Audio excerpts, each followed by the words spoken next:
Assalamualaikum warahmatullahi wabarakatuh. Perkenalkan, nama saya Resta Pagilia. NIM saya 220431156 dari Prodi S1 Akuntansi. Nah, kali ini saya akan memenuhi salah satu tugas dari matkul Hukum Bisnis dan Regulasi dengan dosen pengampu Ibu Dewi Febriani. Kali ini saya akan membahas mengenai konsep dasar hukum, hukum bisnis, dan sistem hukum di Indonesia. Hukum dan masyarakat. Kodratnya, manusia itu tidak bisa hidup sendiri, harus hidup bersama dalam suatu masyarakat yang terorganisasi. Untuk mencapai tujuan bersama, agar tujuan tersebut tercapai, diperlukanlah sebuah norma. Apa itu norma? Norma merupakan suatu pedoman atau peraturan hidup yang menentukan bagaimana manusia harus bertingkah laku dalam bermasyarakat agar tidak merugikan orang lain. Norma, ada dua jenis kelompok norma. Yang pertama, norma yang bersangkutan dengan aspek kehidupan pribadi, misalnya norma agama dan norma kesusilaan. Yang kedua, norma yang bersangkutan dengan aspek kehidupan antar pribadi, misalnya norma kesopanan dan norma hukum. Norma agama adalah sekumpulan kaidah serta peraturan hidup untuk manusia dalam menjalani kehidupannya di dunia. Biasanya norma agama ini hubungan kita dengan Tuhan Yang Maha Esa. Contohnya, rajin dan taat beribadah, berdoa sebelum makan, berdoa sebelum tidur, menghormati orang tua, dan masih banyak lagi. Yang kedua ada norma kesusilaan. Norma kesusilaan ini berkaitan dengan bisikan kalbu dan suara hati nurani manusia, sehingga seseorang dapat membedakan mana sesuatu yang baik, mana sesuatu yang buruk. Contohnya, bersikap dan bertindak jujur, meminta maaf jika melakukan kesalahan, tidak mengambil hak orang lain. Yang ketiga ada norma kesopanan. Norma kesopanan adalah norma yang mengatur hubungan manusia dalam kehidupan sehari-hari yang bertujuan untuk menjaga kesopanan, tata krama, dan adat istiadat. Contohnya, mengatuk pintu dan memberi salam ketika bertamu, menggunakan bahasa yang lebih halus ketika berbicara dengan orang yang lebih tua. Dan yang terakhir ada norma hukum. Norma hukum merupakan peraturan mengenai tingkah laku manusia dalam hidup bermasyarakat dan bersifat memaksa sehingga harus ditaati setiap elemen masyarakat. Contohnya, membayar pajak, menaati rambu lalu lintas. Seseorang yang melakukan kejahatan atau tindak kriminal nantinya akan diberi sanksi yang berlaku. Sistematika hukum. Apa sih sistem hukum itu? Sistem hukum adalah kesatuan utuh dari tatanan-tatanan yang terdiri dari bagian-bagian atau unsur-unsur yang satu sama lain saling berhubungan dan kait-mengait secara erat. Hukum digolongkan ke dalam hukum publik dan hukum privat.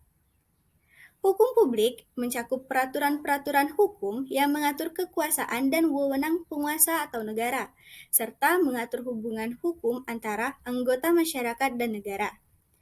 Ciri-ciri hukum publik yang pertama, suatu negara bertindak untuk tujuan bersama atau kepentingan umum. Yang kedua, secara hierarki diatur oleh penguasa. 3, banyak hubungannya dengan negara atau masyarakat dengan individu. Dan yang keempat, mengandung banyak unsur politik. Terus, apa sih hukum privat itu? Hukum privat mencakup peraturan-peraturan hukum yang mengatur tentang hubungan antara individu-individu dalam memenuhi keperluan hidupnya. Hukum privat mengatur tentang hubungan dalam masyarakat yang menyangkut 1. Keluarga dan kekayaan para warga atau individu. Yang kedua, hubungan antar warga atau individu. Yang ketiga, hubungan antara individu dengan alat negara. Sejauh alat negara tersebut di dalam lalu lintas, hukum berkedudukan sebagai individu. Apa saja sih yang termasuk ke dalam hukum privat dan hukum publik? Baiklah, saya akan menjelaskan sedikit pemahaman tentang hukum privat dan hukum publik ini. Untuk hukum privat, yang termasuk ke dalamnya yaitu ada hukum sipil atau perdata, yaitu sekumpulan hukum di mana mengatur hubungan seseorang terhadap orang lain yang memfokuskan adanya kepentingan perseorangan. Contohnya saja yaitu mengenai pencemaran nama baik antara satu pihak dengan pihak yang lainnya. Biasanya ini sering terjadi di kalangan-kalangan selebriti, hukum perkawinan, dan lain sebagainya. Yang kedua ada namanya hukum dagang. Hukum dagang yaitu keseluruhan peraturan atau norma hukum yang mengatur hubungan antara perseorangan dan badan hukum di lapangan perdagangan atau bisnis.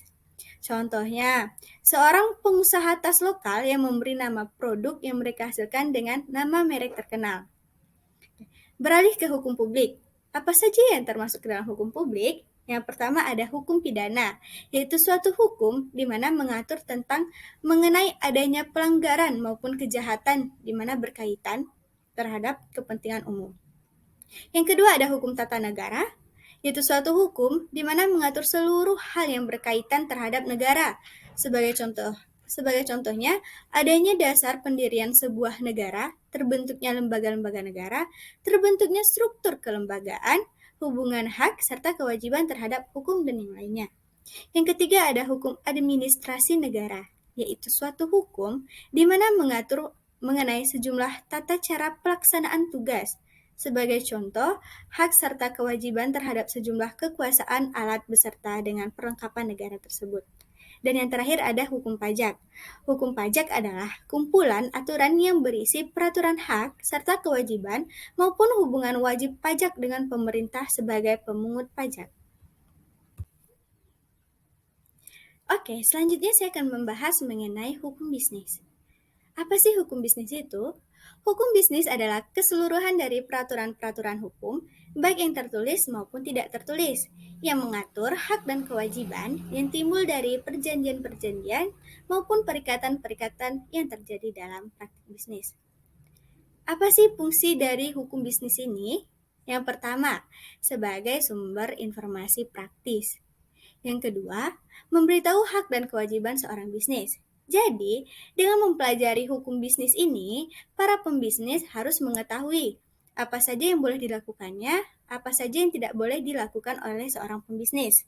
Karena semua itu ada hukumnya yang dapat, jika dilanggar itu dapat menghambat proses suatu usaha yang dilakukan oleh pembisnis ini. Yang ketiga, menciptakan perilaku dan sikap yang adil. Kemudian, tujuan hukum bisnis apa sih? Nah, tujuan hukum bisnis ini satu, menjamin berfungsinya suatu keamanan mekanisme pasar secara efisien dan juga lancar. Yang kedua, melindungi berbagai suatu jenis usaha, khususnya untuk jenis usaha kecil menengah, atau biasanya sering kita dengar dengan sebutan UKM. Yang ketiga, membantu memperbaiki sistem keuangan dan perbankan. Yang keempat, memberikan sebuah perlindungan terhadap suatu pelaku ekonomi atau para pelaku bisnis. Dan yang kelima adalah mewujudkan berbagai bisnis yang aman dan adil untuk para pelaku bisnis. Selanjutnya mengenai materi subjek hukum dan objek hukum. Subjek hukum adalah sesuatu yang menurut hukum dapat memiliki hak dan kewajiban yang memiliki kewenangan untuk bertindak. Yang menjadi subjek hukum adalah satu, manusia atau orang pribadi yang sehat rohani atau jiwanya, tidak di bawah pengampuan. Dan yang kedua ada badan hukum. Kebelum dewasaan seseorang menurut pasal 330 KUH Perdata adalah sebelum seseorang berumur 21 tahun. Seseorang sebelum mencapai usia tersebut bisa dikatakan dewasa apabila telah melakukan perkawinan dengan batas usia. Untuk pria adalah setelah ia berumur 18 tahun, untuk wanita setelah ia berumur 15 tahun. Sedangkan batasan menurut Undang-Undang Perkawinan Nomor 1 Tahun 1974 untuk pria adalah setelah ia berumur 19 tahun, sedangkan untuk wanita setelah ia berumur 16 tahun. Sedangkan badan hukum sebagai subjek hukum yang berwenang melakukan tindakan hukum, misalnya mengadakan perjanjian dengan pihak lain, mengadakan jual beli yang dilakukan oleh pengurusnya atas nama suatu badan hukum. Menurut hukum yang dapat disebut badan hukum itu juga memiliki syarat tertentu.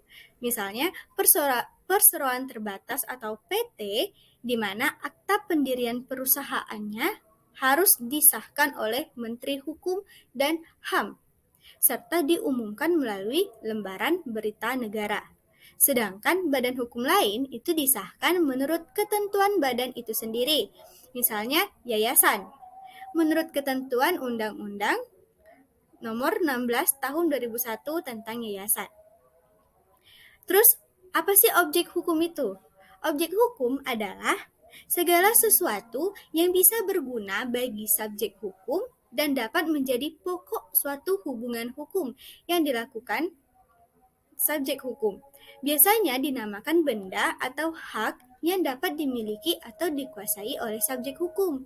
Menurut pasal 503 KUH, perdata benda dibedakan menjadi benda berwujud dan benda tidak berwujud. Benda berwujud ialah segala sesuatu yang dapat dilihat dan diraba dengan indera manusia, misalnya tanah, rumah, motor, sepeda, dan masih banyak lagi. Sedangkan benda tidak berwujud ialah semua hak, misalnya hak cipta, hak paten, hak merek, dan lain sebagainya. Sedangkan menurut pasal 504 KUH, perdata benda dibedakan menjadi benda bergerak dan benda tidak bergerak. Tapi pada umumnya istilah benda bergerak dan benda tidak bergerak ini lebih sering dipakai dalam praktik bisnis dibandingkan benda berwujud dan benda tidak berwujud itu. Beralih ke sumber hukum sering pula disebut sumber hukum formal, adalah sumber hukum dengan bentuk tertentu yang merupakan dasar berlakunya hukum secara formal. Termasuk dalam sumber hukum formal adalah ada satu, undang-undang, ialah peraturan negara yang dibentuk oleh alat perlengkapan negara yang berwenang dan mengikat masyarakat. Yang kedua ada jurisprudensi, ialah keputusan pengadilan atau keputusan hakim terdahulu yang dijadikan pedoman dalam memutuskan perkara berikutnya. Yang ketiga ada kebiasaan, ialah perbuatan manusia mengenai hal tertentu yang dilakukan berulang-ulang, diterima oleh masyarakat, selalu dilakukan oleh orang lain, sehingga masyarakat beranggapan memang harus berlaku demikian. Jika tidak berlaku demikian, mereka merasa berlawanan dan merasa melakukan pelanggaran hukum. Yang keempat ada traktat. Traktat ialah perjanjian yang dilakukan oleh dua negara atau lebih. Yang kelima ada perjanjian, ialah suatu peristiwa di mana dua orang atau lebih itu saling berjanji untuk melakukan atau tidak melakukan perbuatan tertentu. Dan yang terakhir ada doktrin, ialah pendapat para sarjana hukum terkemuka yang besar pengaruhnya terhadap hakim dalam mengambil keputusan perkara. Materi yang terakhir yang akan saya bahas mengenai sistematika hukum di Indonesia.